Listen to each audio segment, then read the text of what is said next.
So let's do a quick Q&A with Austin Ayers here. Now, I did get a couple messages about this in the past. I didn't really cover it, but then I did get a message from Legend, who is a follower and is in my Discord server. So let's do a quick Q&A. Now, his question is, how did I get involved in news? You know, what made me get involved?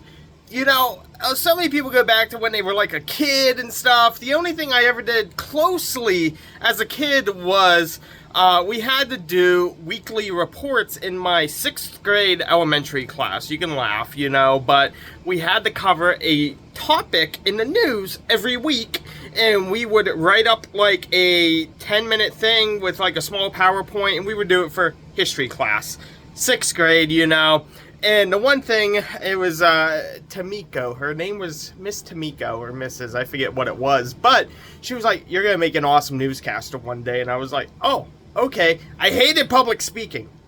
As a kid, I hated listening to my own voice on video or broadcast. Like, you know, we'd be doing live streaming on Twitch because we're kids. And I hated that. Well, then in high school, quote-unquote high school, we went from like elementary school to like pre-middle school to middle school to pre-high school to high school. Well, in pre-high school, they offered a thing called my school name and then television. You know, I went to Seneca Valley, so it was SVTV. And I was like, oh, this is super cool. Well, they never wanted 9th and 10th graders, and there was mainly electives for 11th and 12th graders. So as a 9th and 10th grader, I kind of got like, I was one of the chosen ones, if you will, that they let us in, they let us do it. I had a lot of fun. I met a lot of cool people, one of whom, Patrick O'Shea, is now leading, I believe it's Pitt University's whole AV department down there for the football. They have like 5 control rooms. It's absolutely insane. But I was a volunteer firefighter. I was a first responder for so many years. No matter what other people want to say, it's all hearsay to them. I have the credentials to prove it, but I was a firefighter. I started when I was 14. You can laugh, but I was 3rd generation. I did junior for 4 years, and then I was active for several years after I turned 18. I held a line officer position, and it was right after I held a line officer position through fire police, and I was like, you know, I kind of wanted more action. And around that time is when on Netflix, Shot in the Dark came out. It was a Netflix show that showed stringers, like freelancers out in Los Angeles, who would listen to, you know, scanners and radios, and they would chase calls. They would race to the call, get film, try to sell it to a local TV station. You know, I did that with the local newspaper for a couple of weeks, and then what my breakthrough was locally there was, I think it was a double or a triple head-on collision, and I had gotten some exclusive video. No one else could get it because I knew the back roads, and I could get some good vantage points, and I had some nice zoomed-in enhanced video, and I sold it to a local CBS station.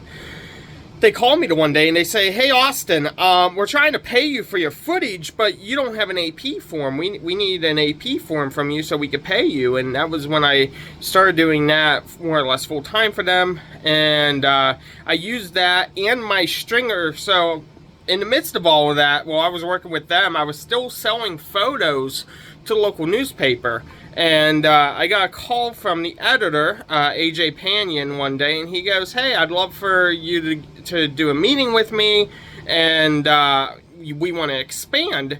And so I said, okay. The pay was not good. It was a local newspaper here, and he's like, I want you to be a paginator.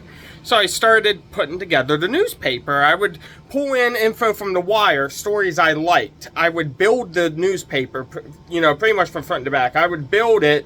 The sports was done occasionally by me, but mostly by, you know, Joe Rhodes and Josh Reckengoss, 2 very awesome guys. And then we had our classifieds that got done, but I'd flow in stories. Sometimes I'd do the front page, the obituary, stuff like that I would do. And then as they expanded, they were like, hey, we want to cover live video events for the community and for school sports, high school sports. Could you lead that up? And I did, and we had our issues with it, and I've learned from those issues. I've grown, as you guys know and have seen. I've grown from those issues. I thought that I knew everything back then, and I didn't. But we did that, and it worked. And then they said, would you like to be a reporter and do, 1 or 2 stories a week? And I said, okay, sure. But, I didn't get any, I was getting paid a little over $10 an hour for all of that. And I said, I can't live with this. So I went off to the film industry. COVID hits. I go, well, I'll work healthcare, because I knew healthcare, from the whole first responder status. And I did that during COVID.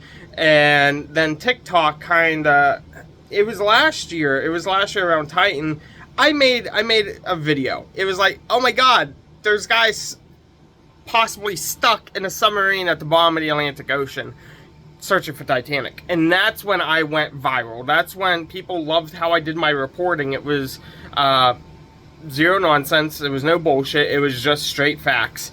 So that is how I got into the news field and where I am today. So thank you for that question.